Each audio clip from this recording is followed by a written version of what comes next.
MTB Festi peakorraldaja Allar Tõnissaar. Palun ütle, et mis siin toimub ja miks see siin toimub? No siin tuleb alustada vist kaugemal, et meil on üks väike unistus. Me tahame ikkagi väga vägisi, et üks eestlane jõuaks ühel päeval ikkagi, ta on küll jõudnud juba, mul tuleb meelde, aga et eestlane jõuaks jälle maastikuratta olümpiamängudele ja selleks ongi siis nagu siin Ida-Virus korraldatud üle hulga aja esimene selline maastikuratta mitmepäevasõit UCI kategooria, kus on hästi palju UCI punkte võimalik korjata selle saavutuse nüüd saamiseks ja sellel põhjusel me seda siin nüüd teeme ja tegelikult plaan on teha ja vastu pidada vähemalt 2 aastat, et reitingusüsteem on selline, et loetakse 2 eelneva aasta punktid kokku ja peale nüüd seda meie võistlust kusagil 15. läheb selle aasta reitingutabel lukku ja siis 16. uuesti lahti ja järgmine aasta, kui me peaksime samal ajal tegema, siis läheb uuesti kinni, et sinna vahemikku me üritame nüüd tõepoolest ühed suured punktid siia maha vedelema panna, et eestlased, olge nüüd mehed ja naised ja tulge korjake ülesse. Ma saan aru, et see on just suunatud selle peale, et Eesti omad ratturid tuleksid kohale ja neil oleks reaalne võimalus tegelikult seeläbi lõpus olümpiale jõuda.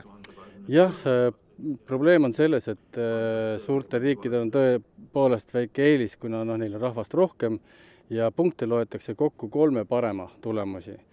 Ja meie häda ongi see, et meil nagu päris korralikku koondist pole, käiakse üksikult mitte mingisuguselt, vaid käiakse üksikult sõitmas, ka teinekord tugevaid sõite, aga sellist, et nagu massiga lüüa, seda võimalust meil ei ole.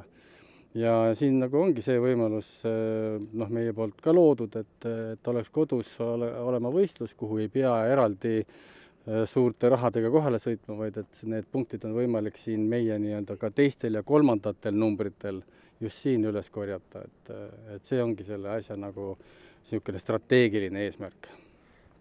Kuivõrd reaalne on, et Tokyos aasta ja mõned kuud peale pärast näeme me Eesti poisse tüdrukuid maastikuratta seljas olümpiamängudel võistlemas?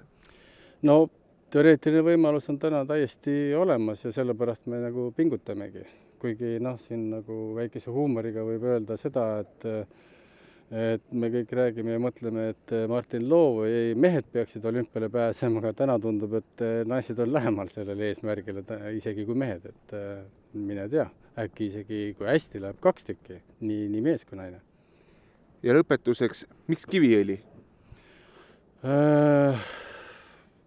Siin ma peaks tsiteerima meie tänast komissari, võistluste komissari, kes tuli Norrast, käis hommikul raja läbi ja ütles, et mehed, et kuidas ta ütles, nalja teete, siin peaks korraldama maailmakarika etapp, Euroopa meistrivõistlusi, maailma meistrivõistlusi, et teil on nii vinge rada, et te peaksite selle üle uhked olema. Et jah, sellepärast, et niisugune äge ja ka logistiline võimalus meil siin on, et absoluutselt sellepärast.